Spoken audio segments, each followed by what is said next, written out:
Okay, we should be live now, and welcome all today for the live market session. This is Ross Given. And today is Monday, February the 23rd.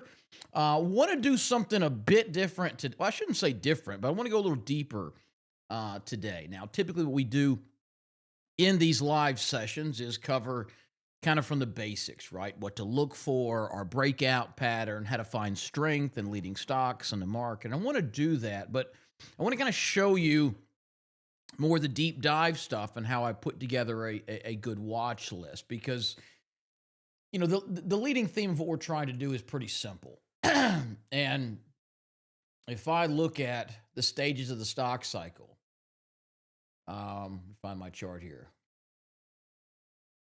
And most of you have seen me do this 100 times by now. No, that's not it.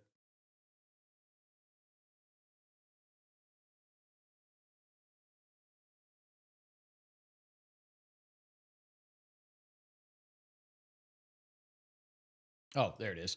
So the stage of the stock cycle, right, where all stocks go through these four stages. These are the stages of the stock cycle, and every growth stock from Amazon to Google to Apple to anything in between goes through this same four-stage process. This, for example, is a weekly chart of Roku. This is just what we see play out every couple of years, where they go into stage one, where the stock is kind of consolidating. It's off the lows. It's cheap. It's value. It then breaks out and starts to push higher. And we get a stage two uptrend where the stock is in favor and earnings are strong or the group is strong, whatever that may be. And you get these big markup periods where they can move several 100%. Eventually, the party comes to an end, and the big institutions, the ones driving prices that are investing billions at a time, begin getting out of these stocks. They've reached their full value, or they're seeing earnings slow down, whatever it may be, and they get out. It causes extreme volatility in the distribution phase. And then you get the inevitable markdown, where leading stock that was, the darling of Wall Street for the last 2 or 3 years goes into a 50 to 80% decline. This process starts all over again. And if you don't think this is true for some of the big stocks, go back and look at 2022, and you'll see PayPal, and you'll see Amazon, you'll see all these big names that fell 50 to 80%. Now, if we go and look at a stock like NVIDIA, for example, which has been the market leader for the last several years and is up, 1,000, 1,500%. As it begins to get choppy in here and flip back and forth, we're starting to see signs of stage three. And this stock will eventually see a stage four decline. But one of the best ways to make money in the market, and the easiest way, in my opinion, is to stick to the leading areas. Okay? There are going to be certain stocks, certain groups, and sectors that are leading the market as the theme of the market. All the way back to the 1800s, it was the railroads driving the growth. Most of the earnings in the S&P and the Dow came from railroad stocks. Fast forward to the 1990s, and it was the dot-com names, and it was big tech in the 2010s, and it was work from home after COVID. The last few years has been all about AI, and we've seen semiconductors and real estate investment trusts that build the data centers and a couple of the mills, the cables, and all that's been the leaders. So really, really important to stay in front of the leadership to identify which areas are going up the most. And one of the easiest ways to do that, and one of the things we've done, is this market health indicator, or this, industry strength indicator that we give to all you guys as members. And all it does is simply track the top 40 ETFs or subsectors of the market and says which ones are going up the most over the last 1 and 2 and 3 and 6 month periods. And it stands to reason that the groups being bought the heaviest, right? The places where Buffett and Dalio and BlackRock and the Magellan Fund, wherever they're investing and putting billions of dollars, those areas are going to rise the most. That's where they're making their big investments, and those are the stocks that are going to drive higher. So if we can look at where the leadership is, where the money is flowing, we know where to focus. We know how to go from oh my gosh, there's 5,000 stocks. Which ones do I look at? To just whittle that down to the 40 or 50 we want to focus on. And if you're not a member already, there should be a link there in the chat. Derek, maybe you can pop one in there. But all you need to do is go to tradewithross.com to get signed up. It's $5 for the entire year. You'll get access to this indicator along with these weekly sessions, as well as another we do on Thursdays, my newsletter, a bunch more. It's $5 for the entire year. And once you are a member, and I'll put this link out here for you guys, the page you're going to go to for this industry strength indicator is going to look like this. And you should see it there. I'll give you the link. But all you need to do is put in, your email address, your TradingView username, hit submit, and we'll authorize you for it. So I'll put this in the chat here really quickly, if I can.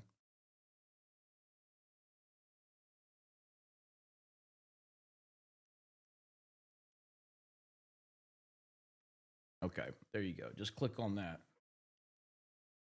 And that's been the easiest way to do this, right?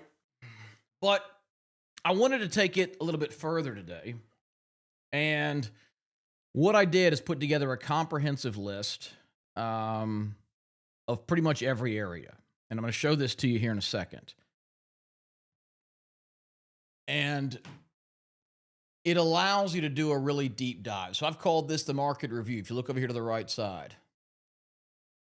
And I've got the indexes, equal weight, as well as each of the individuals, treasuries, all the metals, gold, silver, palladium, platinum, copper, the soft commodities, everything from wheat to coffee to soybeans and rice and frozen orange juice, the ags, the energies, oil and natural gas, cryptocurrencies, and every single industry in the market. This is aerospace, this is agriculture and jets, banking, biotech, human discretionary, energy, all of it. And the goal is to look at all of these, which I did this morning, and look for those that are in strong trends, both in a weekly chart here on the left and a daily chart on the right. For example, you look at agriculture, it's soaring. It's about as pretty of an uptrend as you're going to get. It broke out of the weekly chart. See the consolidation all of second half of last year over here on the left. It then broke out here in January and has been running. You see that in the daily chart. Beautiful move higher. And so that's an area we want to focus on. It's a leading group. It's where dollars are flowing. Compare that to, say, let's look at some of the others here. Hold on. Moved off. Now, look at the financials. Choppy on the weekly, downtrend on a daily, not something I'm interested in. Healthcare, it's consolidating, it's getting ready to go, but it's not moving right now. Industrials, however, are booming. Very similar to what we saw in the ags, consolidation from July to December, breaking out, surging on the daily chart.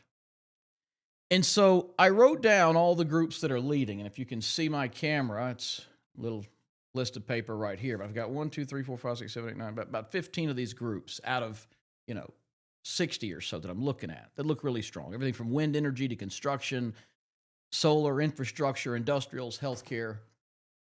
And then, even though I hate to do it, I used a little AI. And what I did was say, okay,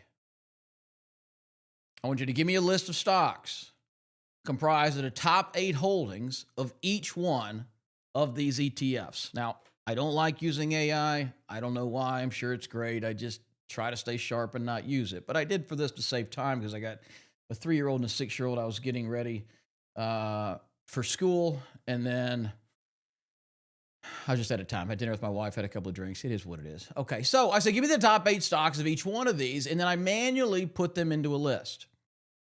Okay?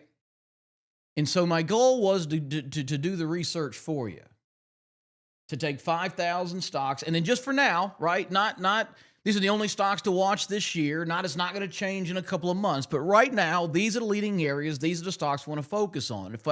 If I shrink the universe down from 5,000 or 6,000 to 100, And I teach you exactly what you're looking for to buy on a breakout, a clean move. We can risk 5, 6, 7% and make 10, 20, 30.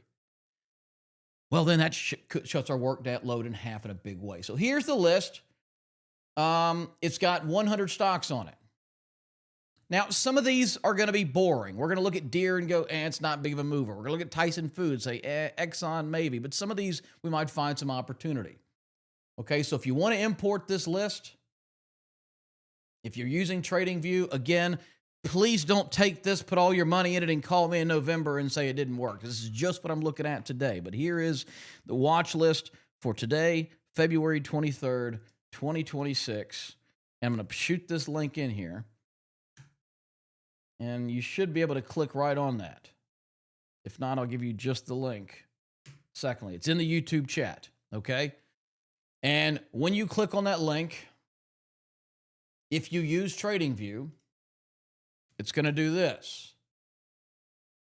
And you can add or save this list to your TradingView and just pop right through it. If you don't have TradingView, well, it still gives you a list of the stocks if you want to look at these, okay? So not the end all be all, but just a nice, if you want to, move along here with me, okay?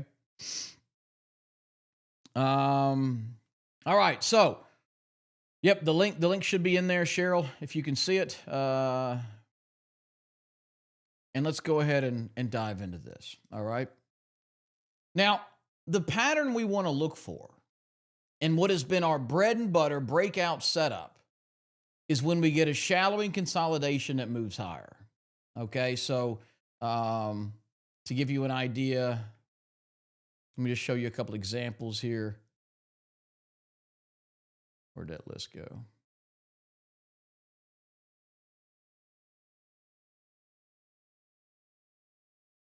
Must have deleted it. Okay, but let me come with show you some examples of this. SMR. Trying to find you a really clean example. Most of you guys know what I'm talking about here. But anyway, this should work. Now, this is way back when I want to show you the pattern we're looking for. Okay, I'm going to turn the moving averages off, just make this nice and clean. In fact, let me delete everything off this chart. Okay, so what we want to see, and this can be either at the highs or everybody says there's no link. Okay, if you guys are on, I don't understand. Hold on. Let me see if I can put it in here.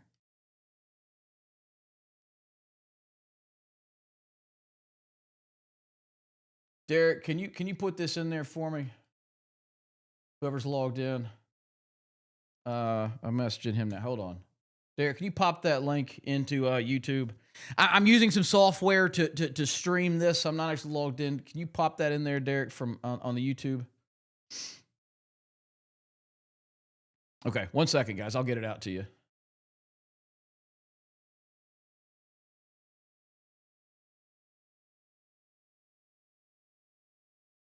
I'm watching for it to come through. Hold on.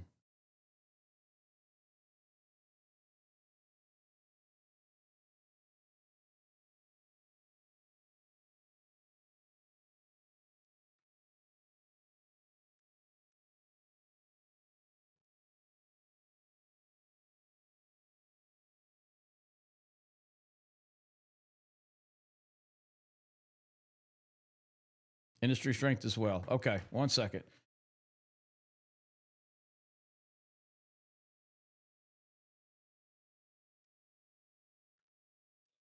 Hey, you monitoring YouTube? Oh, Sean is. Can you post that link I just shot you? Thanks. I'm shooting you one more too. All right. Sorry. Shooting you that link and then the industry strength one as well. Sorry, guys. Technology.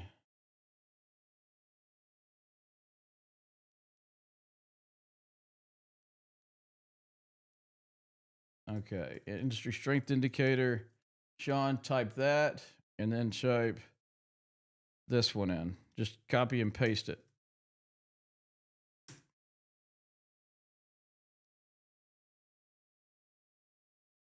Sorry, guys. I'm getting it to you. Slow start today. We're going though. We're going. Okay. Okay, there's the watch list. You see it? See if I can. Oh, don't know if I can pin that to the top. Maybe. Thank you. Yep, industry strength indicator.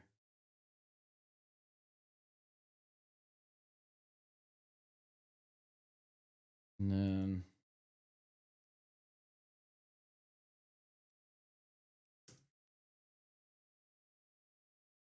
okay, Derek, I'm sending you one more. Post the industry strength and that watch list links in the YouTube chat. Just push those to the top. Just pin them to the top if you would. Okay. All right. Sorry, guys. Anyway, while y'all are pulling those up, let me find a couple of good examples here to show you. There we go. This is a good one.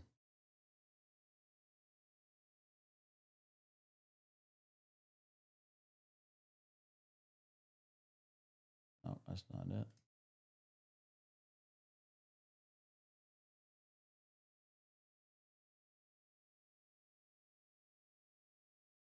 We'll use this one.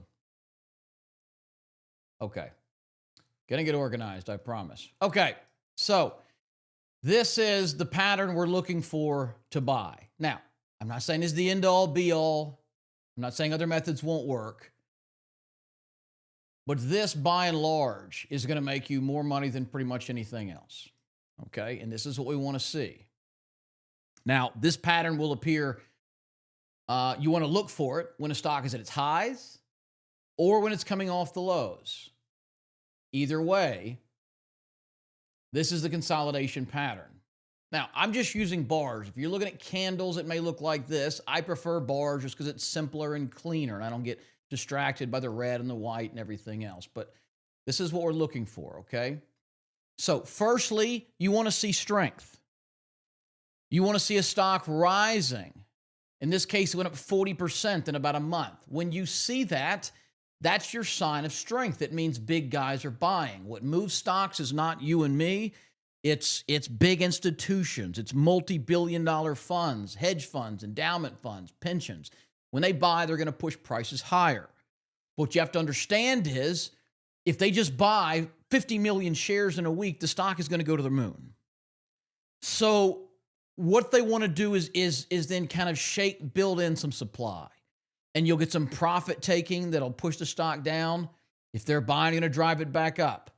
You'll get some shakeout moves. You'll get some analyst downgrades. You'll get some whatever. And what's happening is you get this shallowing action where you get these pullbacks that are smaller and smaller and smaller and smaller as you move from left to right.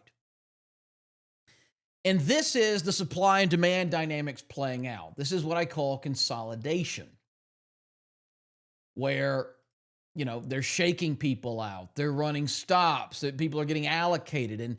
And you get this kind of shallowing pattern where stock tightens up over a couple of weeks or a couple of months. And when I say shallowing, that seems to confuse people some. All I mean is the dips are becoming less and less. So this was 29%. This was, whoops, that's not what I want. This was 17%. This next one was about 15%. This next one was only about 10%. This last little dip here is only about 7%. And so they're getting shallower and shallower and shallower and shallower. And all that means is the supply is getting absorbed, right? The stock's becoming harder to buy. It's being concentrated. And we have to think about stocks in terms of supply and demand.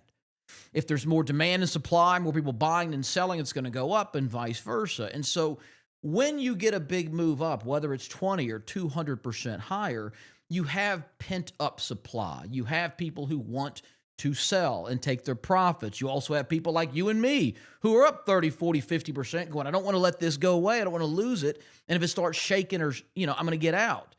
And so you want to get that supply out of the way. You want to get this stock concentrated into the strong hands, institutions who plan to hold for weeks, months into the future. And once you clear that supply level, I've drawn this arrow, once it breaks through, that's when the stock is now free to run higher. And once it does that, you'll often get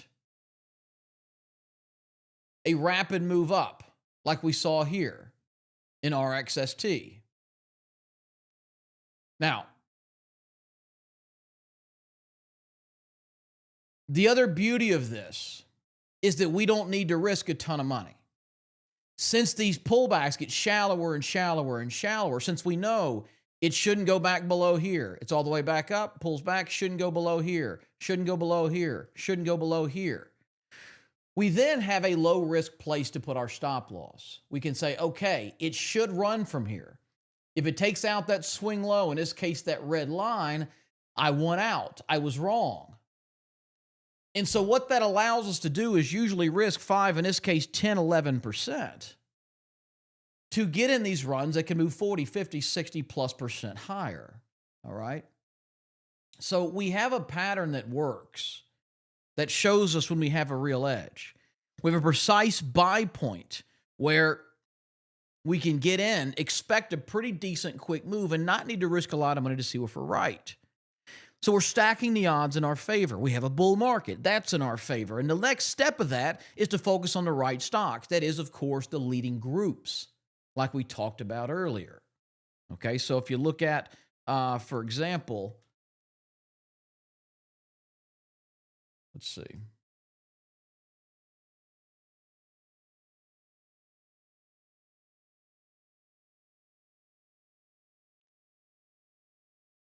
Real estate. Okay? If you were trying to buy breakouts in the real estate sector at any point in 2025, you probably didn't have a whole lot of success. Now, look, if we compare that to the NASDAQ index,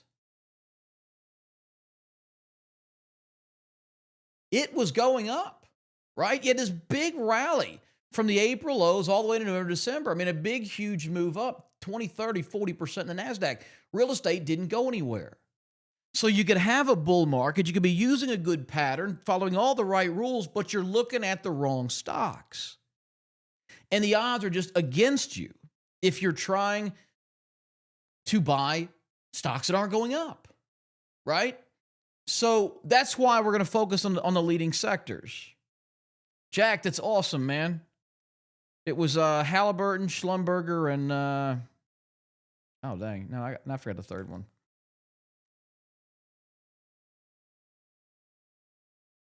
Yeah, great job, man. Happy for you. So anyway, that's what brings us to this list. Okay, I've gone through all the leading sectors. I brought the top stocks. So now that we know what we're looking for, where we are in the market, you can understand why I've put together this watch list for us today. Okay? And we're not going to focus on fundamentals here. Typically, Baker Hughes, thank you. Typically, the fundamental story is behind the charts.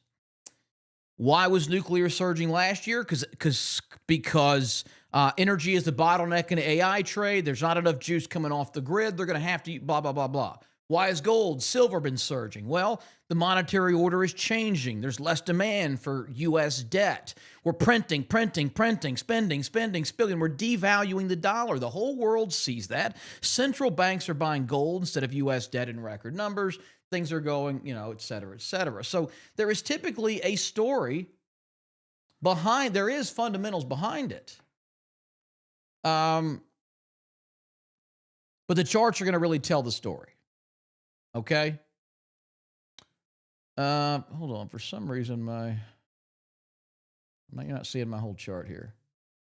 If I can make this bigger.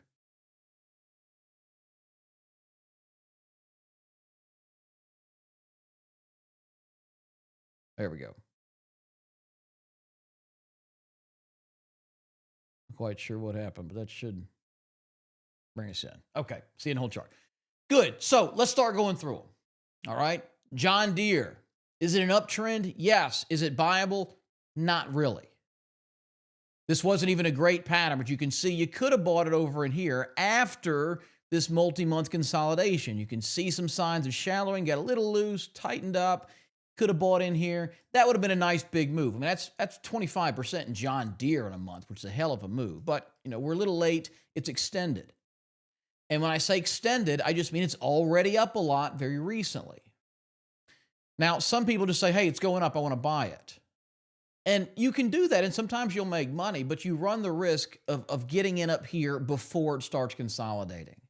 and getting in at the top. So I'm just going to move past this one. We're looking for the coup de grace. We're looking for everything. We want to see a good market, a good group. We want to see leading stocks in that group. We want to see them coming out of a clean breakout pattern. Okay? So let's keep going. Zoetis, pharmaceutical company. Now it's coming off the lows here. Could be a potential. It's not super leading, but we are starting to see signs of that consolidation. So I may want to keep this one on the watch list. Keep an eye out for it. Notice that the big dip was instantly rejected. We're tightening up. So yeah, on a move above like 130, 135, this could be interesting, but it does have a good amount of supply behind it. So I'm going to go ahead and push past this one. Corteva looks great, but it's sitting where? Right at a supply level. And just think about this in terms if it was you. What if you bought here in July, August, 72, 75 bucks? You've been underwater for 6 months. It's finally getting back to break even. What are you going to do? You're going to sell. You're like, oh, thank God. I was hugely underwater. I'm at a break even. I'm happy. It's literally that simple. It's where the supply comes from. Now, down in here would have been much better. Down in here, you see that consolidation, the tightening up, the shallowing. There was your breakout. There was your stop loss. So you got in here, you bought, you risked 2.5%, you're up 12.5%. So a 4R trade, 4 times your risk, but not a big mover. Put our ADR measure up. Archer Daniels. Yeah, see it's consolidating up here at the top. Not ready for a breakout. Tyson Foods. Some of these are just not big movers. I've added the ADR on the top right. ADR stands for average daily range. It's how much the stock typically goes from the high of the day to the low of the day in an average day. And so I just want to see, is it a mover or not? If the ADR is 2%, it doesn't move a lot of a typical day. If the ADR is 7 or 8, hey, that's one that can actually move. So all things considered, I want to see a little more momentum. CF Industries, again, we talked about that supply. Look at how there was this high from June. It went pretty much to the penny to that high, and then immediately dropped 10%. That's the risk you run from extended. It's why I like getting them coming out of consolidations instead. NTR, Nutrien, decent ADR, starting to consolidate. I don't think it's ready, but a couple more weeks, this thing could be primed for a move. Exxon, extended, but starting to consolidate. So I want to give that some time. And listen, I know if you're going, oh, you're giving us what worked before. I can't control this stuff. I mean, it's if you want perfect, like super, go in heavy, keep it tight opportunities, we got to sift through the list. And there's going to be weeks where everything's extended or nothing's setting up. There's going to be weeks when there's so many choices you can't decide which one. Schlumberger looking pretty good here. Now, the trade we bought earlier, coming out, again, it's not perfect, but you can see that big multi-month consolidation. Look at the dip, immediately bought up, tightens up, comes in here. Then you get this explosion through.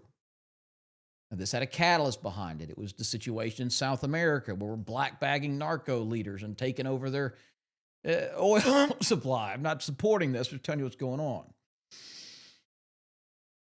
WMR, little extended. EOG, I mean, look, great. I wish I owned it, but it's extended and it's going right here into the supply level.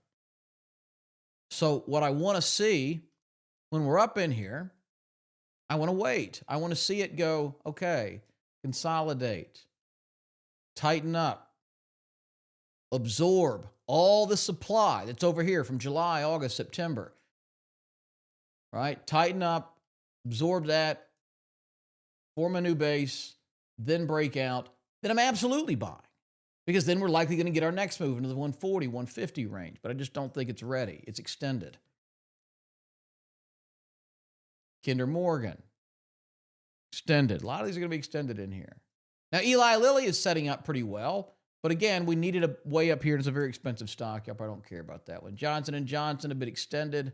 But notice how you typically get this kind of stair-stepping pattern in a good big cap leading stock. You get a run, it then consolidates, a run, consolidates, run, consolidates, run, right? So we're probably going to see a consolidation here pretty soon. Oh, I gapped way up here to 113. So much for that one. I have some alerts set on a bunch of these stocks.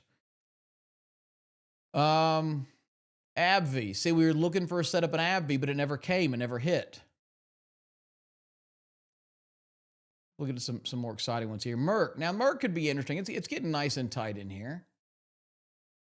Could be a decent little day trade on a move above 120. Or, I'm sorry, 23-ish.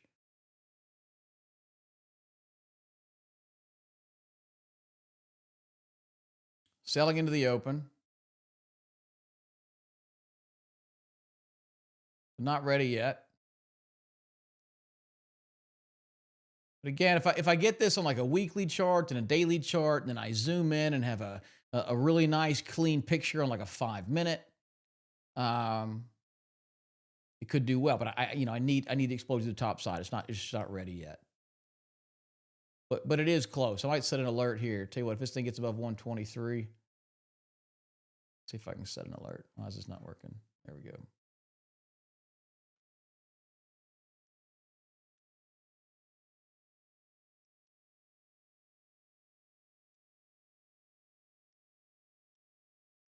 This thing goes off, we'll go buy some. What? Oh, she's coming now. Hold on. Oh, right back. All right, so let's go like an hourly chart. What do we see in here? So see here on the hourly where, the same supply demand dynamic is going to play out on every time frame, but see how you're getting this nice little tight consolidation action in here. I was pushing through. What's the high of this candle right here? Whoops. 123.08. All right. Tell you what, let's try this. Do a buy stop of 123.10. Now, I'm just doing this as a short-term trade. Everyone gets in here and says, Raj, you're not trading. I'm like, all right, let's trade some.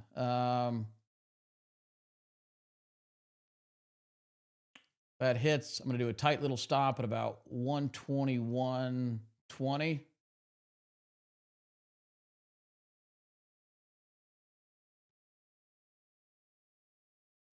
Good till canceled. Send the order. All right. So, ideally, I want to see this on the daily chart. But we're just going to see if we can get some action. Now, the risk here is 1.5%. Right? So about 100 shares is 12 grand. That's, what is it, 200 bucks we're risking on this thing. Okay? Now, somebody asked, why are you in 65 minutes instead of 60? I just like it because it's even number of bars. If you think about a trading day, the market opens at 9:30 and closes at 3. Okay? Let's close at 4, excuse me. That's 6.5 hours. So if I do 60-minute candles, one of them is actually only 30 minutes. But if I do 65-minute candles, then there's 6 of them. All right? All right, Merck's crossing. Let's see if it's going to hit us here. Now, we got a buy stop at 123.10. And I just put the buy stop above the high of this little candle right here. Not risking a lot of money. I'm trading it pretty darn tight. So expect to very well get stopped out. But if you're risking 1.5%, you can stand to take a few shots of this thing. All right, so if this thing triggers, it'll set us off an alert, and we'll come back and take a look at it. But this looks really clean on the hourly chart. The daily chart, you can see that kind of consolidation up there at the top. It's tightening up, shallowing. It's not a big pattern. I prefer to see this over 6, 8+ weeks, but for illustration purposes, it'll work fine. Let's see what else we can find here. UNH, absolutely not. It's going the wrong direction. It's not consolidating. It's nothing I want to buy. Amgen. Now, this was a clean entry. I know you hate hearing me say you should have bought here. I mean, I'm not trying to Monday morning quarterback. I'm trying to beat this pattern into your head until you see it in your sleep. And no, that's where you want to get in. Now, this is Amgen, okay? It's a $200 billion biotechnology company. It's probably not going to go up 80% in a week, but this is a pretty clean move here. You should have bought here. Your risk would have been 3.5%. You're up 8%. So it's all about that risk-reward ratio. We're risking 1.5% on Merck. So if we get 3 or 4% in a day, 5%, great. That's fine. I'll take it. If I'm doing a daily chart, I'm risking 6 or 7. I'm trying to get 20, 30, 40. If I'm doing a weekly chart, I'm risking 20%. I'm trying to make 60 or 80. It's just a multiple of that risk. Abbott, no way in hell. Forgive my French. Sorry, YouTube. Don't strike me. TMO, nope. Gilead, not now, but do you see, and this one wasn't perfect, but you can see some of the same in it. See the shallowing, how it's coming in and kind of tightening up in here. It explodes through and you just quick burst higher. This is what we're after. All right. Trying to find some of those in this group for now. Caterpillar, great trend. Kind of a nice little just wedging pattern up here in the top. But again, very expensive stock. I know a lot of people don't like these multi-$100 stocks. GE's kind of iffy. Raytheon, this looks pretty good. See how we're coiling up here at the top?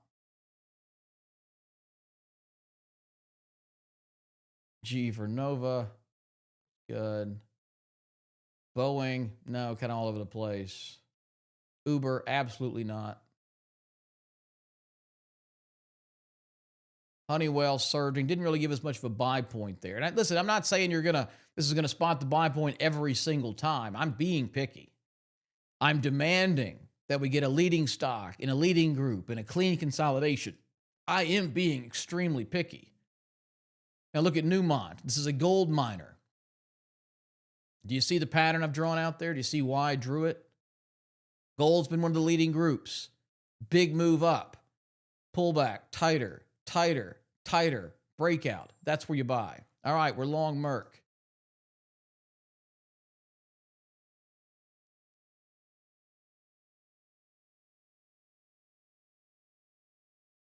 So let's see what it does here.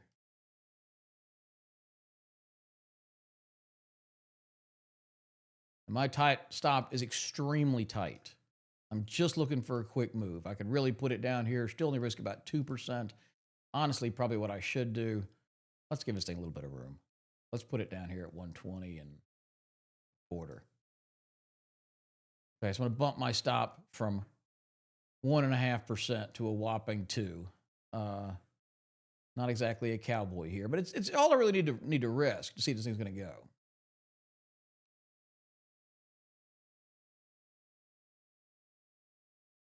Freeport, not perfect, but a nice little consolidation. Looks like it's steadying up for another move higher. Yeah, CRH, no. But see how you can quickly run through these if you know what you're looking for? So I spent 30 minutes this morning looking at every single group in the market. I spent 2 more minutes using ChatGPT like a cheater to come up with the top 100 stocks. And now I got a pretty clean list to look through. Ecolab, kind of a high tight flag forming here. We get to move. I mean, just it won't even, it's just super duper tight in here. So Ecolab could be buyable here on a break through the highs. Bloom Energy. Now, this has been a big talk. Very, very popular stock.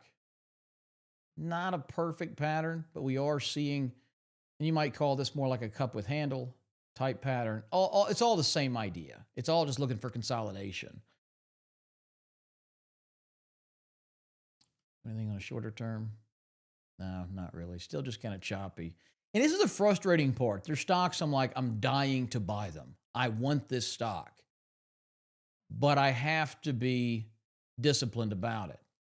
You can see NXT here. You see the pattern, the breakout, just boom, from 70 to 110 in a month.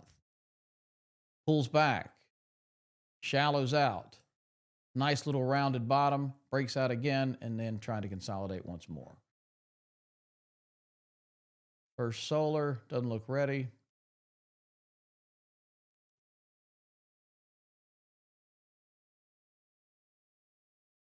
Now, the other place, if you just don't like buying highs, the breakouts don't speak to you, my second favorite place to be is a pullback to the previous breakout area. Okay? This is Ormat Technologies. It's a utility company. I'm thinking they focus on, let's see, recovered power. geothermal. Yeah, so it's a clean energy stock, right? And you had everything you wanted to see. Big move, shallowing, nice, beautiful, tightening action here, breaks out, perfect move, 115 to 135. It pulls back and dips. This is what's known as a retest. I'm not even going to try to write that out with a pen. The retest is a revisit to that past breakout area. Now, this line was resistance, resistance, resistance, resistance. Once it broke through, it was support and support. On the dip, notice it came here, bounced. It's a revisit, so it's a second retest. Not as strong as the first, but generally when you get a big move like this in a pullback, this is a nice place to kind of buy what Minervini calls it like at the danger zone, right? It needs to bounce here or go. So I could buy it here, work a tight little stop at maybe, 5%. Because if I want to buy a pullback, this is where it should bounce from. You've got the 50-day moving average here, this dotted line. You've got the previous breakout area. You got a key support resistance level. This is where it should bounce from. Chart's getting messy. In phase, kind of a no man's land here. In light, what a monster. Want to buy it, just want to be good. Now, this was Sun Run. We set up a buy stop on before, looking for a breakout higher. Hadn't gotten there yet. But you can see why we wanted to buy a break above 22. There's a sitting buy stop order that is not activated. But it was coming in here, starting to tighten up. But again, I need to see confirmation. It needs to push through there. In fact, I'm going to go ahead and cancel this order. It's been sitting for too long. I'm just going to get rid of this one.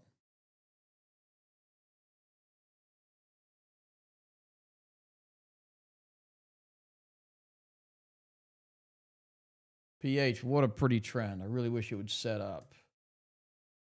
Fastenal,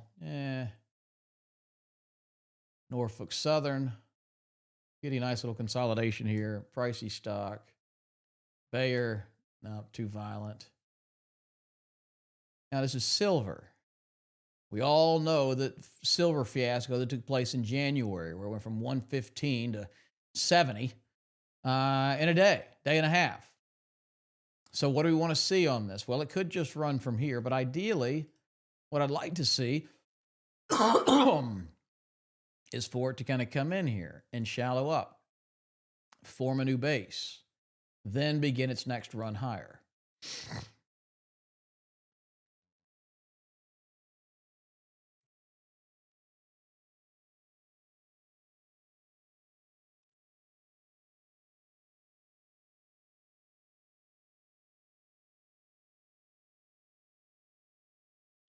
Wheat and precious metals. Now, again, not a huge pattern here, but you could easily make a case for buying this because metals are surging, the miners are surging.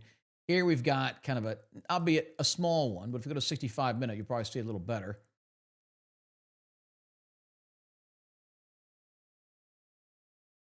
You can see signs of that shallowing effect we're talking about. Huge run up, big dip, comes in, shallows, tightens. So I think WPM is buyable here.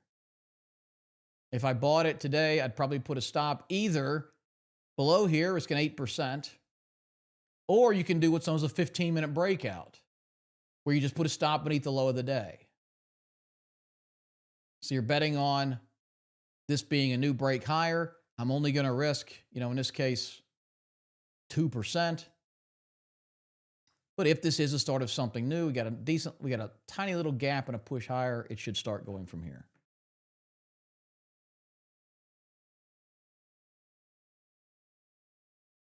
Very similar pattern, GFI. You'll see a lot of these gold miner setups looking the same. You see a lot of silver stocks all setting up looking the same.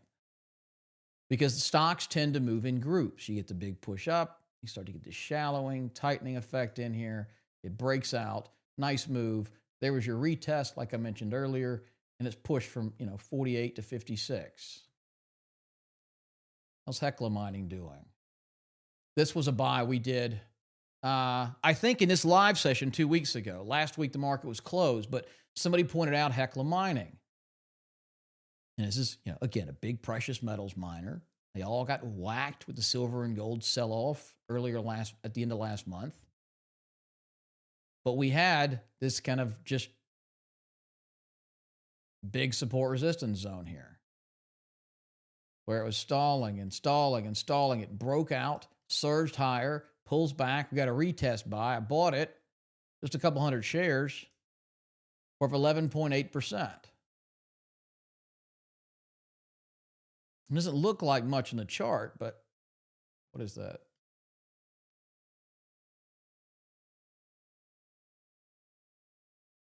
It's $500. Not terrible.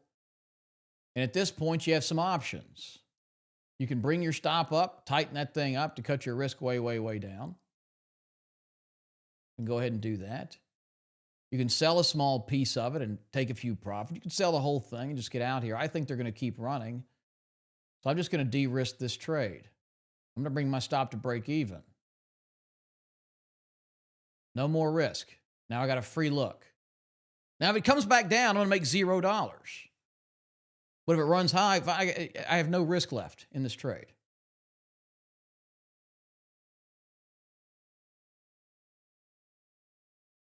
And that thing's just way extended. Rig extended. Weatherford, not as extended because it's pulling back within this move. So you could probably buy here as it's breaking higher. Tenasco's extended. Halliburton, actually consolidating pretty good. See how we've gotten this consolidation in here, how it's come in and beginning to tighten and shallow up. So probably getting ready for another move higher. Those guys who bought that option when I mentioned that are up 100 or whatever percent are doing well. Now, I think we did get stopped out on Halliburton on Hecla once. This was the second trade we took here in the live session. So I have no problem going back in. See the Permian resource move here? You see this big 8-month shallowing consolidation? See why we look for these? That's the breakout move we want to see. And if you bought it there, it didn't go a penny against you. You got in, you risked 5 or 6%, you're up 21% this month on that stock. And even if you just do that, you make 20% in a month and do it again next month and again the next month, you're going to do extremely well in the markets. All right, I've been missing a lot of questions. Let me go back here and answer some of them.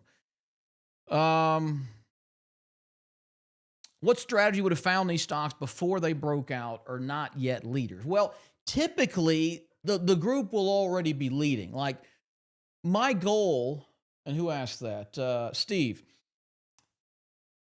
No, I forget. I lost it now. Regular Jim. My goal is not to buy these here. I mean, I'd love to, but it's a pipe dream and it's luck.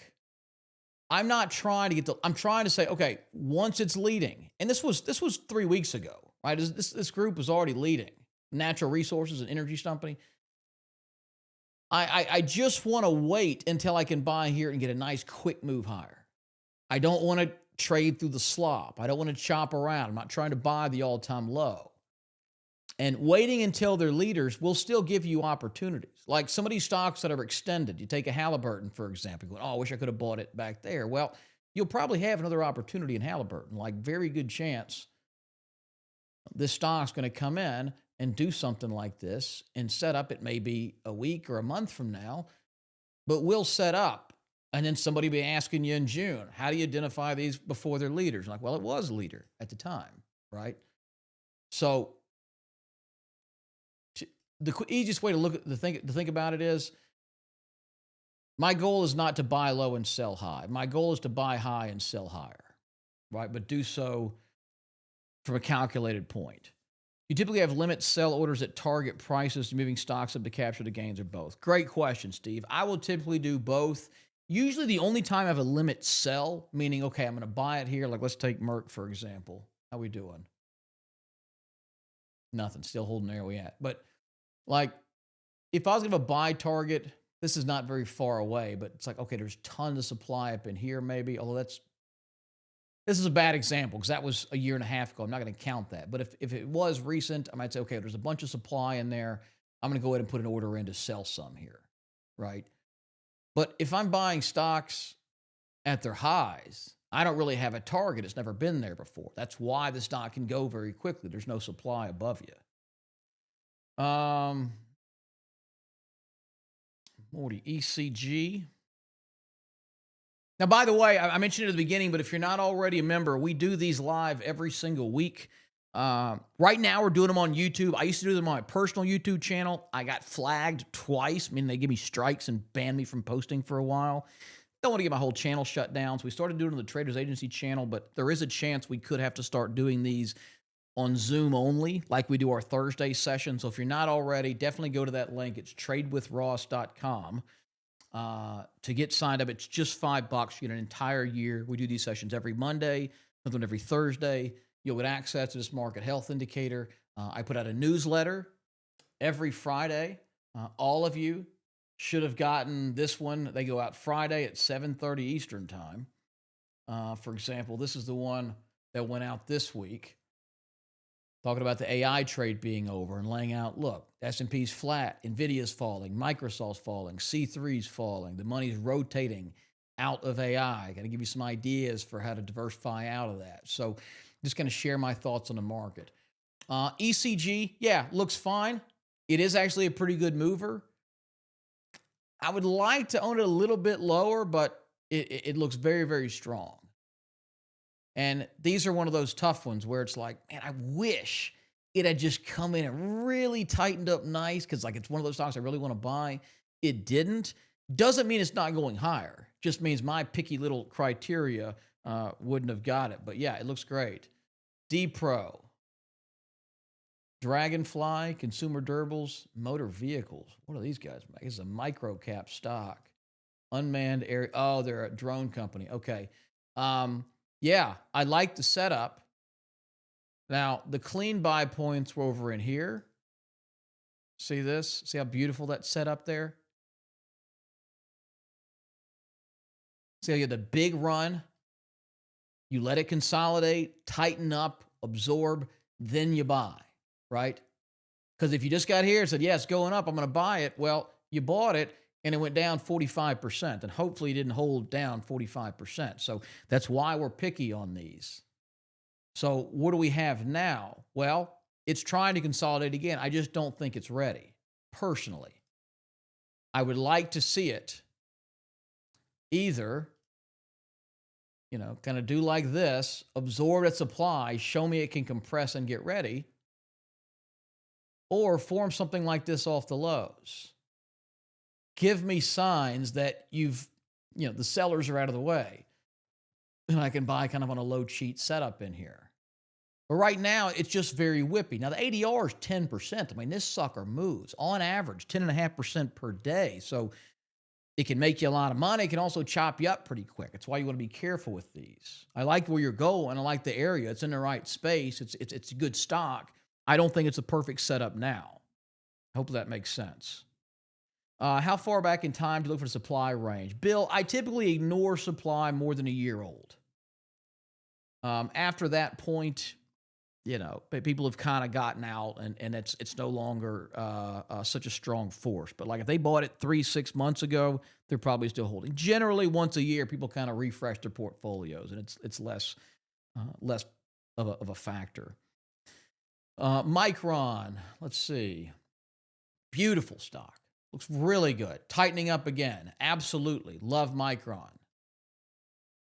Now, the strong ones like this that are just, look at the RS rating. This thing's a 99 out of 100. It's outperforming 99% of the market. It is flying. So this consolidation, you only got from November the 10th to December. So you only got about 4 weeks, 5 weeks. But, you see it here. It got a little, and just ripped back up.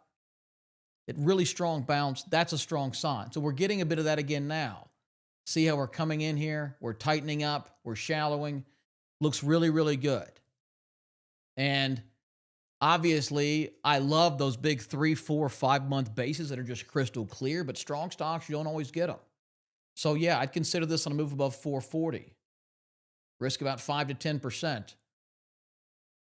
Yeah, looks great. If I owned it, absolutely I'd hold on. Whoops, Wolf.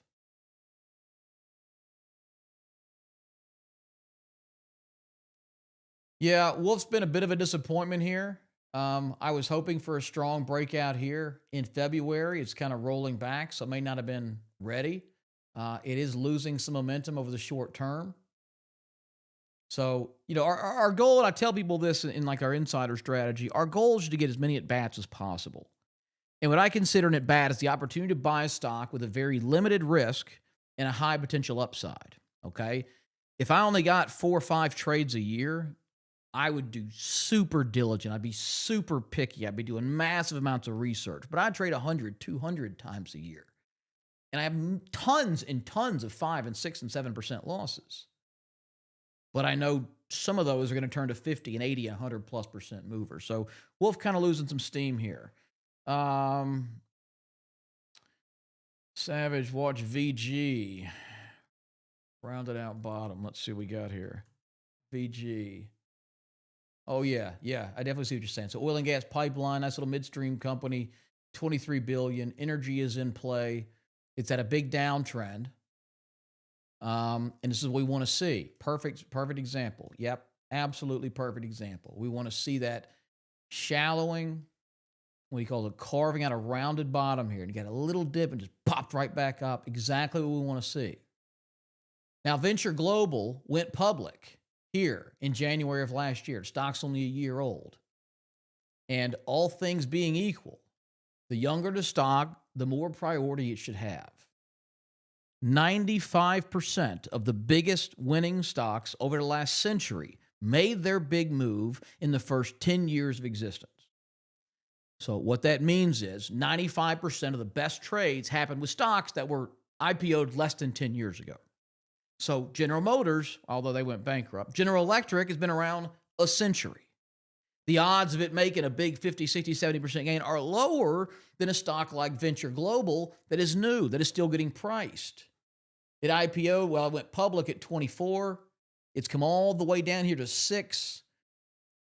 Right? Lots of people gotten wiped out, shaking out the supplies, people to tighten up. So a breakout above 10, 10 and a half, absolutely. Yeah, this is a great pick. GE Vernova, that's the spinoff in the nuclear side. Yeah, very, very strong. This was kind of the move I liked in it. See how big, nice, shallowing bottom in here. Had a little push up here, but again, that was before it got to our buy point. So just moved too much too fast, came back inside. There's the buy at 700. But yeah, looks really strong. If you own it, wouldn't dump it. Looks great. My opinion on the Russell versus the S&P for 2026. I kind of prefer the Russell, the smaller cap stocks, just from the big picture outlook. We are very much shifting toward a, U.S. first, tariff the world, protect our industry. And the small cap stocks, smaller companies, tend to do more of their business domestically than bigger ones, right? So NVIDIA and Microsoft and Amazon, they're selling in India and China and Taiwan and Korea and South America. Smaller U.S. stocks are generally doing more of their business domestically. So they have less of that big risk. And honestly, the Mag 7 are really, really showing weakness. I think that trade is long played out. Oh, yeah, somebody else mentioned VG. Yep. Okay, CMPS.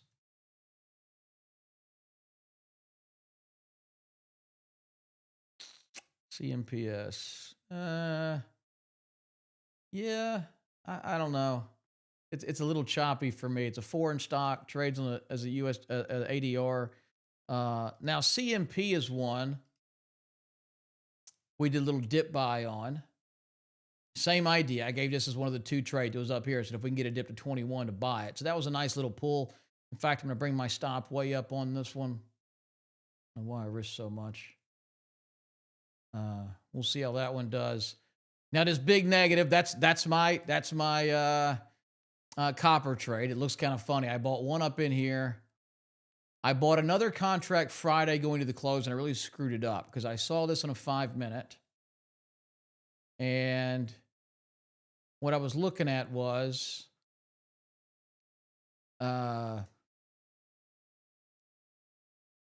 this move in here, how it was kind of short term, kind of tightening up right in here. So I bought one, carried it over the weekend. It was a dinner with my wife, said, hey, I'm up $3,000, that little thing I bought. And then I woke up this morning, it had rolled over. So I cut the second one loose at break even. So that's why the numbers are a little messed up. But very, very bullish on copper long term. Down a couple of grand on this, but this is one contract. One copper contract is 25,000 pounds of copper. 25,000 pounds at $6 a pound is $150,000 worth of copper. So $2,500. I mean, I'm really only down. I mean, it's down $2,500, but that is, 1.7%. Like it's nothing. It's just a big position. HYMC, Hycroft, I think that was that was that pullback buy we did. This might have been the one we did in the live session. I can't remember. But it's up a nice little 20% already. Of course, I only got 100 shares. We'll see if that one can push more. I'm looking at some of your stocks. Sorry. SHLD. Global Defense ETF. Yeah. No, this looks good. I mean, it's in a consolidatory period. I would expect to see it kind of do something like this and then blow out higher. But yeah, this looks good. Nice clean up trend. World's not getting any more peaceful. FDMT.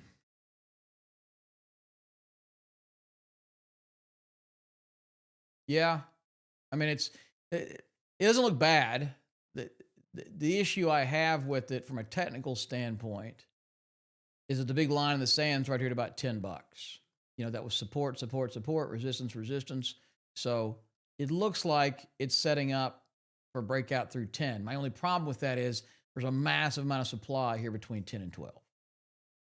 And so it's likely to get up here and just immediately go into chop zone as people take profits. Now, look at the difference in over here. Right? It hadn't been up there in a year. So it's breaking out to highs. Nice, clean, shallowing action, breaks out and goes from 7.5 to 12 in a month. Okay? It's a 60% move in 30 days. That's what I'm talking about. That's what I'm looking for. So the setup I've got here is I might consider a breakout above 10, but then there's no way it's going to get above 11.5 anytime soon. So just for that reason, it wouldn't be my favorite buy-in here. Cantera Gold, beautiful. Yep. Tightening up, consolidating, looks good. And you want to see a history of this stuff. You want to see the stock trades well. Beautiful, clean trend. Nice, shallowing, consolidation, breaks out. Nice, big trend. And if you put this in log scale, it'll look a little smoother. So we're going to see a little, something like that. So yeah, looks like it's setting it for another move higher. And, when you look at gold, it typically mimics those moves. See gold? See how it broke out? Retest, big boom, silver gold shock, right to the retest area for a buy, and then coming in and shallowing up again, starting a new move. I think gold's buyable here. Silver. Same thing.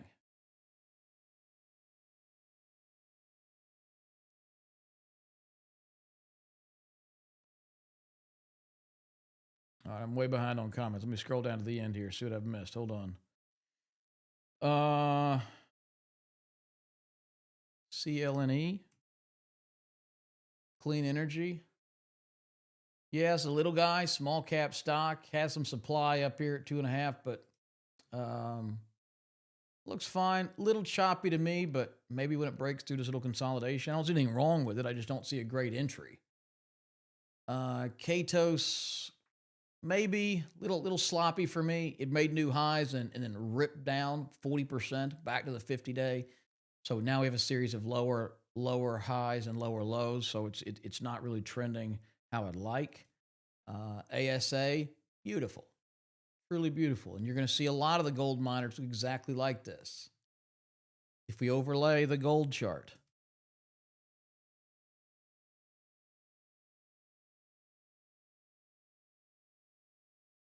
Notice these look very, very similar, right? And it makes sense. A mining stock typically is going to move lock stock with or pretty close to gold in same pattern. When gold goes up, their profits goes up. When gold goes down, their profits go down. So it's not going to be a one for one move, but generally, you know, if gold's falling, you're not going to find a good gold mining stock to buy. TNGX, yeah, really clean here. Tango. Tyler's been on top of these biotechs for a while, but yeah, pretty nice move in here. Breaking through today. What are we up? 9% on the day. Big strength, shallowing, tightening action right in here, breaking out. Yeah, absolutely. Really clean. And look how it just held this 50-day moving average the whole way. I mean, just really well trading stock. Things going from $1.50 to $13 in 10 months. I mean, that's a monster. $2 billion right there at that kind of on the verge of small cap to mid cap. Big guys getting involved. Yeah, it looks super clean. Like that a lot. PHYS. Yeah, I mean, it's just gold, right? Spot physical, either way. This, GLD, gold futures, all the same. We still get insider buying with these stocks. Well, insider buying is a totally different strategy. Now, ideally, I'd love to see both. I'd love to see a clean technical breakout. I'd love to see insider buying. I'd love to see institutional buying, right? I mean, that's the perfect setup. From a technical standpoint, however, we're just looking for stocks being accumulated en masse by large institutions, the ones driving prices up without having to look beneath the surface and try to find the insider buys. Can the large volume traders see where we put our stop loss? They can't see your stop loss, Timothy, but the big institutions, it's typically pretty obvious where they are, right? So, if you were looking at silver, that's probably not a bad example. That's probably a bad example. Let's look at like an Apple. So, you got like an Apple. Most people's stops are where? Going to be like right here beneath this low here. And goes right to it. They find lots of liquidity. They buy it all up.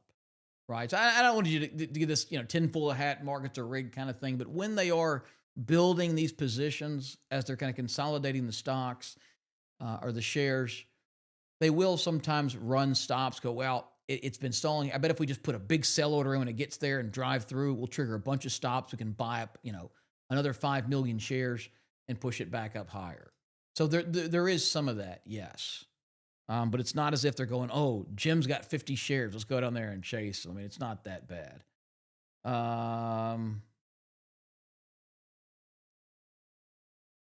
Yeah, what is the short interest on Tango?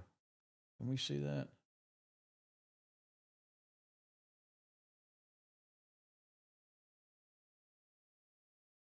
Oh, it's huge, 76%. Yeah, we got a short squeeze happening here on Tango. That's probably what's driving a lot of this. Yeah, the short squeeze is just when a lot of institutional investors are short a stock. They're holding it.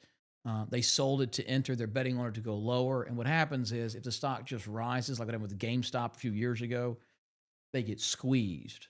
So they're short $1 million worth of this stock. It goes up 50%. Now they're down 500 grand. It goes up 100, 200, 300, 400%. And the losses, if you're short a stock, are unlimited. If you take $1 million short position, you can lose 10 million on that. And so eventually, if they're betting on it to go lower and it goes several 100% higher, I can't take the heat. And to get out of a short, they have to buy it back. And so you got a stock surging, and as they exit, they're buying, putting more buying pressure, fueling that fire, and it just leads to acceleration, blow off top. That's what they call a short squeeze. It was having a GameStop back in 2021 where it went up 2,000% in a month. So yeah, high short interest stocks in a clean breakout pattern are like even bigger targets. STX and SMCI. Beautiful. I mean, why didn't I see this one? Oh my goodness. How pretty is that, folks? Look at that consolidation we had here. I mean, just as good as it gets. 100% move, smooth, riding the 50-day moving average, shallowing against that, clear resistance, One little false move breakout, didn't hit your stop, and just went from 300 to 450 in 2 weeks. That is a perfect move. Love it. So again, say you bought it. You made 40%, 30% in 2 weeks. You're going to sell some, take some profits. That's the profit taking. That's the consolidation. So you want to wait for this to form again and get ready for a new move higher. But yeah, it looks really, really good. Love STX. CNTX, sorry. Let's see. CNTX, Context Therapeutics. Okay, we have a micro cap stock. It's only a $200 million market cap, so not one institution is going to be playing in. Flat consolidation here, big breakout, downtrend, big move, wedging action off the top. Yeah, I mean, it looks like it wants to keep going. It's a more volatile stock. It moves 12% on average per day. So I wouldn't just trade this one, loosely. Let's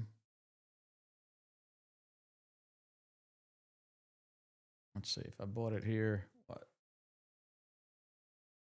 Goodness. Ugh.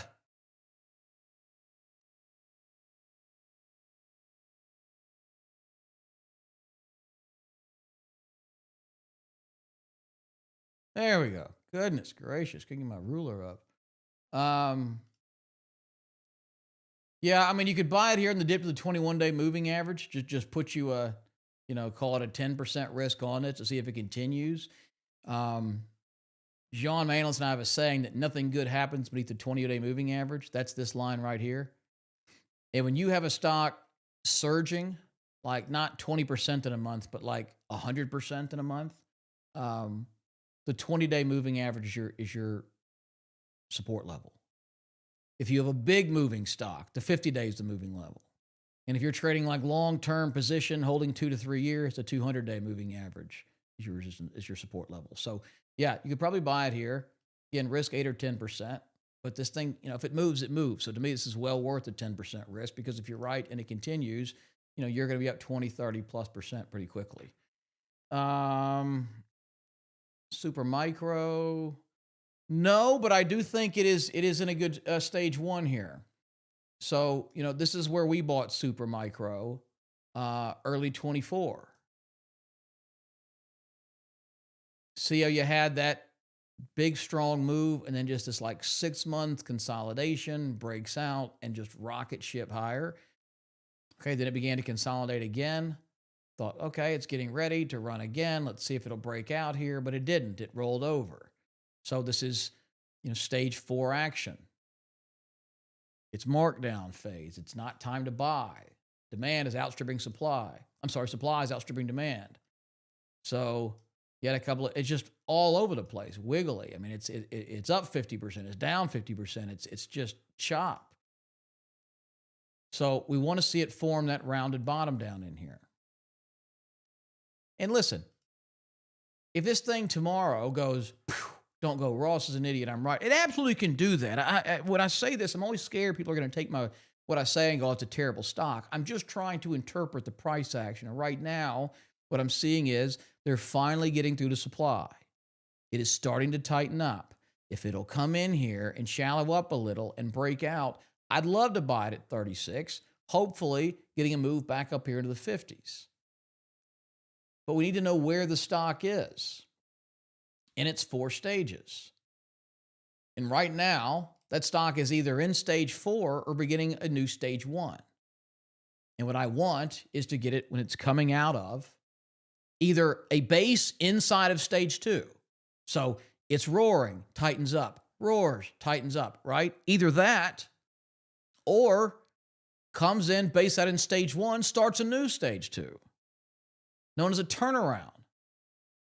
So SMCI is a turnaround. This is a $120 stock 18 months ago. Now it's $30. A lot of people don't like it. It's below its 200. So, I need to see it finish absorbing a supply and start moving higher. This could very well be a fantastic opportunity. Supermicro, if you don't know, is a company that builds a bolt-on application to increase compute. So all these guys buying $40,000 NVIDIA chips, the SMCI comes in and goes, look, just use what you got. We'll speed it up 50%. It's more cost efficient. It's more energy efficient. And they had a big run. Then they hit an accounting scandal and their CFO stepped down. It was just really, really shady and everybody bailed out. But yeah, is it look good? Yes. Is it ready? I don't think so. STZM silver mining. Okay. I need to know the news on this stock because for some reason it fell 70% in a day, and that just doesn't happen. So, it's a split? Yeah, but the chart should adjust for splits, shouldn't it? I don't know what's happening here. 1-for-4 split, which would have made sense. I don't know how to dig in. The chart looks sloppy though. It looks really ugly. I don't know what's going on with it. Applied Digital, yeah, for sure. I mean, it's too volatile now. And honestly, it may be stage 3 action, but if it can do this, I would try it. I don't know why I said yeah for sure. This really doesn't look that good. You've got these 35% drops coming. This is just not what should happen, right? We want to see price action tightening, and I'll give you an example. Okay, let's look at Bitcoin. Now, I made a video back here at 100,000. I said Bitcoin's going to 60,000. Folks, you'd have thought I said, the Pope should be in jail. I got so much hate for this. I'm like, well, I'm not taking a position on Bitcoin. But it looks like it's going lower, and it did pretty much at a penny. I think it's going to go even lower than that. But look at the difference here in Bitcoin, okay? It's a perfect case study. Now, I was bullish on Bitcoin. I bought it here. And you can see why. Big move up, shallowing, tightening, compression action, 7 or 8%. And it didn't take off, though. So it pulled back to my breakout area, broke out high, said, okay, maybe it's getting fishy, immediately sells to a lower low. Now, what's happening here is the price action is tightening. It's getting less volatile. It's like a coiled up spring getting ready to go. Here, it's widening. The price action is getting more volatile. That's signs of distribution. The people are getting out of this thing and they're dumping it. It can't make new highs. It's making lower lows. And so when it broke through here,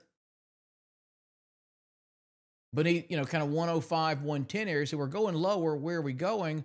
We're probably going to revisit this low at 60,000.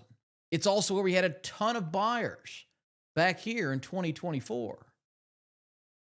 And so that's what it did. It sold off. It tried, it failed, came right back down to this low, this kind of demand area where there was previously a bunch of buying. Okay. And now, what's it doing? Well, it's making lower highs, lower highs, lower highs, lower highs.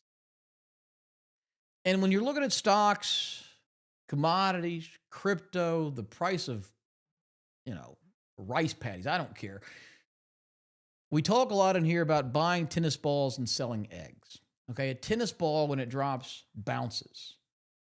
Because if it's in demand, if people want it, it goes on sale, they're going to buy it and take advantage. If institutions are building big positions in a stock and it dips, they bounce it right back up. They're taking advantage. That shows there's demand. Eggs, on the other hand, fall and they splat. Even though Bitcoin is trading 40% off of where it was 6 weeks ago, nobody wants it. There is no demand for this stuff. And a lot of you guys are diehard Bitcoin going, I want it. Well, you don't want it enough to buy it, okay? There's not enough people willing to put their money into this thing, and it's splatting. And just think about a house selling in your area. It was listed at $600,000, been on the market for 9 months. They slashed it down to $400,000. It's probably going to be under contract in a week, unless there's no demand for it. If you marked it down to $100,000, it would be bought by the end of this conversation. That's the idea of supply and demand. Whether you're talking about cars, what happens at a new car dealership? They can't sell, they drop the price and tell people buy. If they're not buying even at lower prices, there is no demand for this stuff, at least right now. So don't worry what Bitcoin's going to be in 5 years from now. Don't think too far into this. Right now, what you're seeing is zero demand for this stuff. And one of the best ways I like to illustrate this is to flip the chart upside down. Okay? So let's invert the scale here. So this was the situation we had.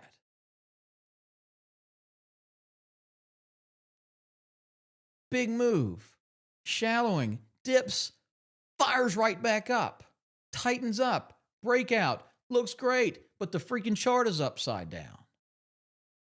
So see how this dip was bought back? It was actually the opposite, right? This rise was immediately sold off. So nothing about this chart says Bitcoin goes higher. Now, 60, would have been a good buy point. Could have got you a little bounce here. But what do I want to see to buy Bitcoin? Well, I want to see what I always want to see. I want to see the supply absorbed. I want to see some demand. I want to see higher lows breaking out. Then it's probably good for a move up here to 100,000. If it holds through there, it's probably good for a move to 120. But it's going to go from supply zone to supply zone. And if it's falling, it's going to fall until there's demand. And the last place this thing found demand was down here at about 60, 65,000. Why do you think it's stalling right there? If it breaks through here, where's it going? Probably down to here, about 40,000, where it traded for a couple of months, where there was some demand. And if it breaks through there, you're probably going down here, back to about 25,000. Don't think it can't happen. It absolutely can. I think it can go to 10.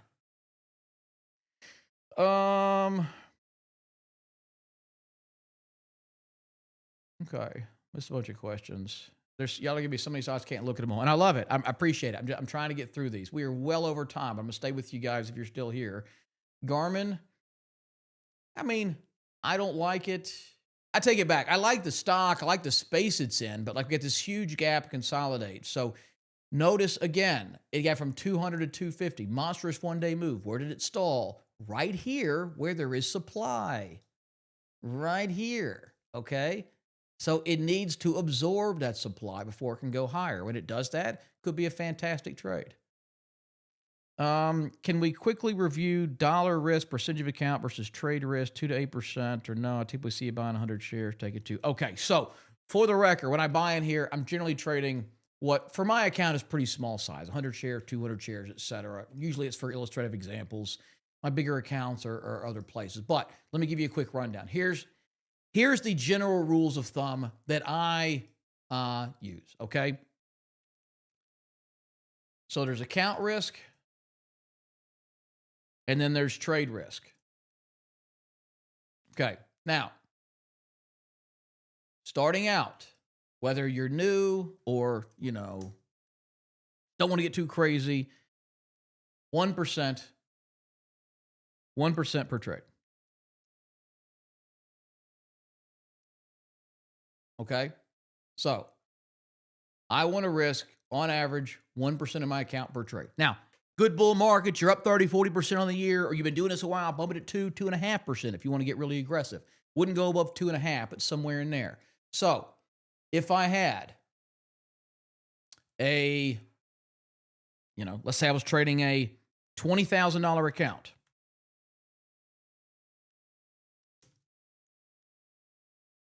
That means I'm going to risk $200 per trade. Okay? So, $20,000 account, my risk should not be more than $200. When I lose, it should be a $200 loss max. That way, if I'm wrong 8 times in a row, which means something's going wrong, my account takes an 8% drawdown. Now, trade risk. I prefer this, and I'll sometimes go above, but I prefer this below 10%. I want to find situations where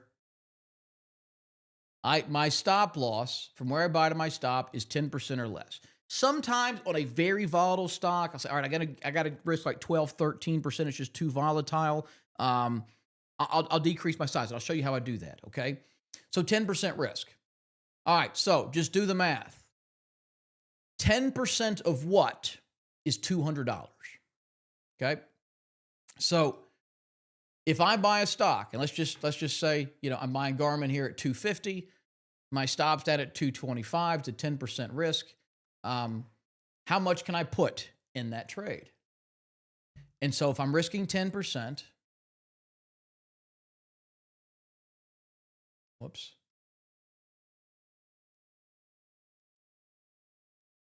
That's going to mean $2,000 per trade.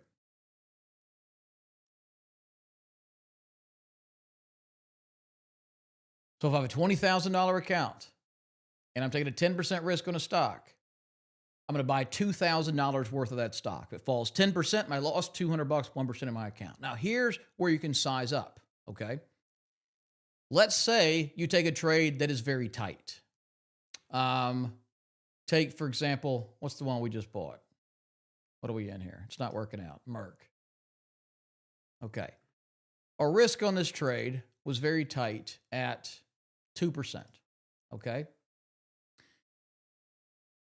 So on this Merck trade, same $20,000 account, if my risk is 2%, I'm not saying to do this, especially on this one that's tight, it's just day trade, 2%. Well, 2% of what is $200? And you'd take 200, you just divide it by 0.02, by 2%.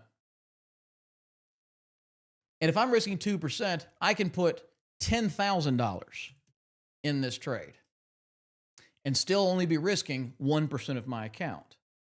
So I can put half my account in the stock with a 2% risk, still only risking at 1%. Now, as a day trade, I wouldn't go quite that far, but you see how this can work. If you've got a stock that's really tight, really clean setup, you only need to risk 5%. You can put $4,000 per trade. If you're risking 4%, you can put $6,000 per trade, etc.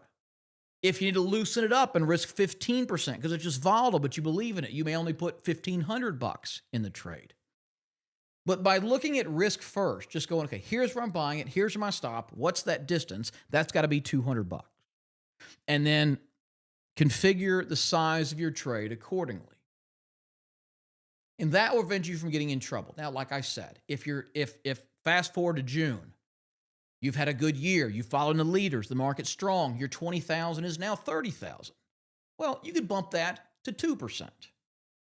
Now, as your account grows, that 1% risk is going to be more and more. If your account shrinks, it's going to be less and less. This keeps you from revenge trading or getting out of whack with your risk parameters. But if your account grows to 30,000, okay? Well, now you're risking $300 per trade. You're saying, look, I'm pretty good at this. I'm having a pretty good year. I'm up pretty big. I'm going to go, let's just say 2% per trade.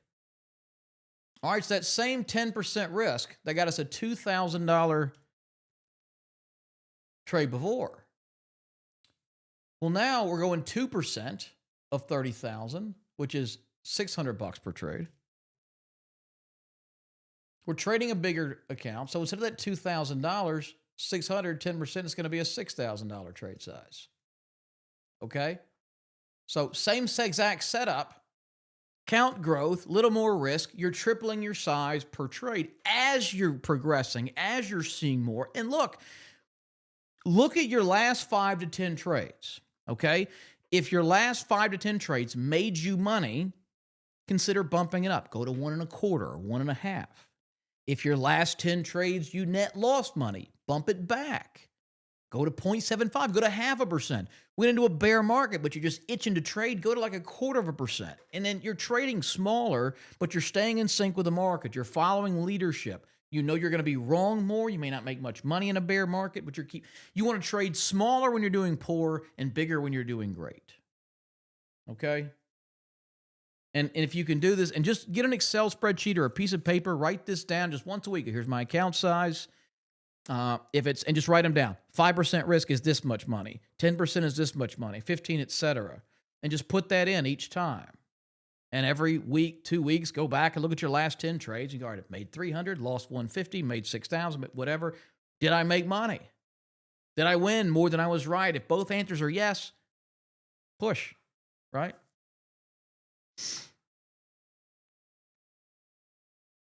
Steve, yes, very good point. Now, when we talk about the risk, the only way it exceeds your risk is if a gap happens overnight. So if I buy at 10 and my stop loss at 9, well, if it gaps down to 6 overnight, there's nothing I can do about it. I'm going to take a big hit. So that's why I prefer to avoid the really small stocks, the super volatile things like your biotechs or your micro cap names, right? It's still going to happen. You're going to get whacked at some point. Hopefully that's offset because at some point you're going to get a gift. You're going to buy a stock and you wake up, you'll be up 40% overnight. You're like, heck yeah, and you take a big win, more than you probably should have made. 6 months later, it's going to happen the opposite. It's going to sting. You're not going to like it. It's part of the deal. We take our licks and move on, but we can't totally de-risk it, but you can get it down a lot, okay? So that's general flow, and I'm not giving you investment advice. I'm not telling you this is right for everybody. For you, it may be much smaller. For you, it may be bigger. I mean, if I was 25 with $8,000 to my name and 40 earning years ahead of me, I was more aggressive back then. Stupidly at some point, but I'm a little more conservative. And it's just natural, right? When you're trading a $3,000 or $4,000 account, you can see $300-$400 swings not matter. When you're trading a $500,000 account and you see 15-20% swing, you're going, that's $80,000. It's harder in nominal terms. And the Buffett's out there seeing $10 million swings. Paul Tudor Jones is losing $8 million overnight and doesn't even, spill his coffee. It's just, it's different levels, but the percentages should be the same.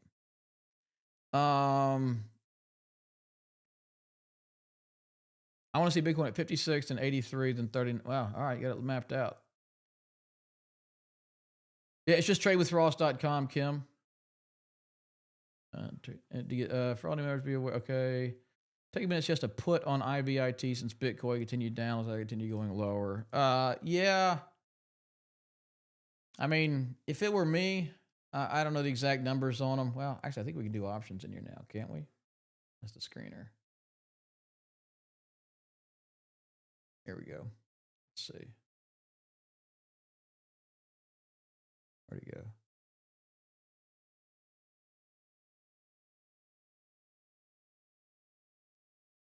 I guess that function is not working.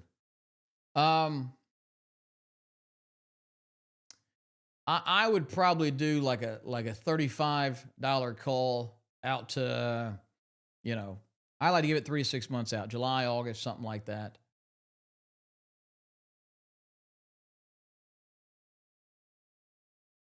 And if you want to be picky on your short, here's what I'd look for. I mean, anything can happen, right?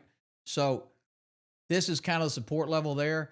If IBIT starts to rally and gets up here, hammer a short right there.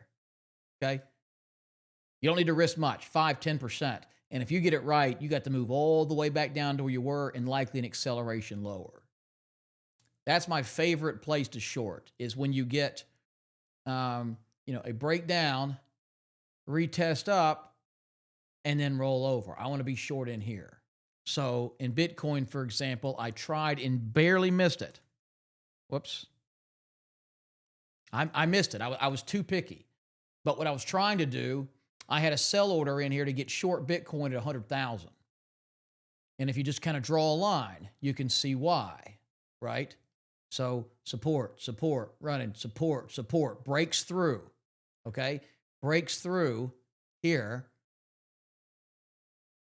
And I had an order to sell short if it hit 100,000. It went to like 97.9. So I was too picky. I missed it. But man, that would have been a perfect short entry, right? So watch for these if you can. And ideally, you want to see, well, I don't go with the moving averages and all, but retest that, the 150, the 200-day moving average on a push up and just hammer it short. But you don't need to short sell to make money. Most of the returns you're going to make are going to be on the long side, but you can't do that. I'm sorry, I didn't mean put. Sorry. Yes, I said call. IBIT, sorry. Yes, like a $35 put. I'd be looking June, July, August, somewhere in that expiry. And, I trade options a little bit different than most people. To be honest, I'm not the best option trader. I mean, I used to work for John Carter, who's a phenomenal option trader. He's got 8 legs deep and looking at gamma decay. It's just, it's over my head. I think a lot of it's nonsense, but I'm just kind of simple. So I'm looking at this going, okay, I want to place a bet that IBIT goes lower. I might be wrong. So when an option, you can't really use a 10% stop loss. I mean, those things whip 40, 50% either direction. So I'm just going to go, all right, I'm going to put $500 in these options, well prepared to lose the full $500, knowing if I'm right and it rolls over, that 500 is going to be a couple $1,000. That's how I do it. Not saying that's right. I'm just not a super precision option trader in and out. I mean, look, Carter's a super smart guy. He's a interesting guy. But hey, look, I mean, he's made. I've watched, like, he's had $1 million day trades, right? But that, you see that, and like but I've seen him cut both ways. I've seen him come into work and he's down 500 grand overnight. Like, I can't sleep like that. He's got an iron stomach. But he's a sharp guy. He doesn't follow leadership as much as I do. They tend to focus on like they're always watching Meta and Google and Amazon and Nvidia. I'm like, yes, those 20 million other people, dude. Like, forget you just don't have an edge in the Mag 7, in my opinion. Like, everybody's trading options on the Mag 7. Everybody's watching that stock from oil sheiks in the Middle East to hedge fund managers in the U.S. to mom and pops hearing about, like, it's just not where you have an edge. But, if I'm trading some of these stocks, if I'm looking at Tyson Foods, if I'm looking at Schlumberger or trading, EOG Resources, like SMR, we made a fortune on last year, buying this breakout at 18 and went to 50. We bought OKLO, coming out of similar breakouts. Look at the points here. We bought here on a breakout at 33. We had another one bought at 83. I mean, these just soared higher. And the trick was really simple. We just looked at the leading groups. Now, I tried to do a bit of a deep dive today. I was hoping to uncover some more stocks. I'll keep digging and hopefully find stuff to send you guys. But the simplest way to do this is set up this industry strength indicator and look for stuff that keeps popping up. Now, at times, it's going to be crystal clear. All those big movers I showed you is when this was crystal clear. The leading group at that time when I bought SMR, it was nuclear,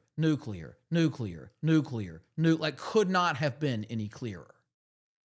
Right now, we're seeing some rotation. Shipping is coming in. It hasn't been a leader over in here. Energy remains very strong. Gold miners, which have been a leading group for about 12 months now, has not performed great over the last month. Consumer staples is coming in, which is typically a sign of people de-risking and going into, 3M and Johnson & Johnson and kind of the boring stuff to protect capital. Solar is rising in energy. I mean, the energy trade's still clear. Nat gas, solar, energy, solar, nat gas, right? Solar. Energy is very, very strong now. I want to focus on that area, but you'll see times when it's just so insanely clear that you're like, you could buy the ETF and make a good chunk of money. So when you see those, really hammer hard. And ideally, there's going to be 2 or 3 leading areas. So right now, I'll be looking through the shipping names. The tough thing when these things jump up the 1 and 2 month list is they're often extended. They're only up big the last 2 months. We need it to kind of consolidate, absorb, and then get ready for a run higher. But focus on the leading areas, the leading stocks in those groups. Buy clean breakouts or pullbacks to support or previous resistance areas or the 50-day moving average, something like that. Keep that risk small, and I promise you, you'll see results, okay? Also true, Jim, yes. Great point. Like, it falls out of the 1 month. It doesn't scare me. What he's saying is, like, gold miners doing great. Now they're not in the 1 month. Well, often because they're consolidating, right? Which they are. So this is the gold mining ETF. Of course, it's not leading the last 1 month. It doesn't go anywhere the last 1 month. It's consolidating. It was the same thing over here in December, right? So I'm not rolling it out. But if I look at the shipping, for example, this is the shipping ETF. There's not going to be a lot of opportunities here. It's going straight up for the last 2 months. So if it continues to stay near the top and then falls out for a month, like he said, and consolidates, that's when I'll be looking for some of these better opportunities. All right. All right, guys, we are way over time. I'll go ahead and end the live session here. If you haven't already, click the link or go to tradewithross.com. to sign up for the annual membership. It is $5. Yes, just $5. Um, you'll get these live sessions with me every Monday and a live session every Thursday with my tight analyst, John. You'll get access to the industry strength indicator, my newsletters, some bonus reports. I cannot give you any more for $5. I hope you'll join us. Click that if you're not signed up already. And we have other services here, more premium services. We do all the work for you and send you all the pics and text you and email you and all these that use a lot more manpower, that cost more. But for getting started, learning the ropes, staying in front of leadership is a great way to do it. And I promise, come every Monday. This was a little less structured, but next week I'll structure a little bit more. You'll learn more and more each week. This becomes second nature to you, and you'll start identifying these things early. So I'm looking at this, I'm looking at that. I'm seeing the gold miners. I'm seeing consolidate. I've got the top five since breaking out. I can risk 6%, and you'll see some big wins, and you'll see why it's all worthwhile. Okay, so thank you all so much for joining us. If I could ask you one small favor, I forgot to say this. If you will go to Google, and you don't have to do this, but it'd mean a lot to me if you did. If you just search Traders Agency, how the heck is that guy photo? Oh, that's me and him talking. Okay. If you go to Traders Agency and hit Google reviews, it'd mean the world to me if you left a review. Share your experience, good, bad, and different. Anything, be completely honest. But we have people every week who come see maybe a post we put or are interested in doing this. I'd love them to have the benefit of your feedback, what your experience has been like. So come here, share your thoughts. Love to hear it. These pop up in the company Slack channel, so everybody will see that. But it'd mean a lot if you left a review and let me know your experience. Otherwise, I'll see y'all next week. Trade well, keep your wrists tight, and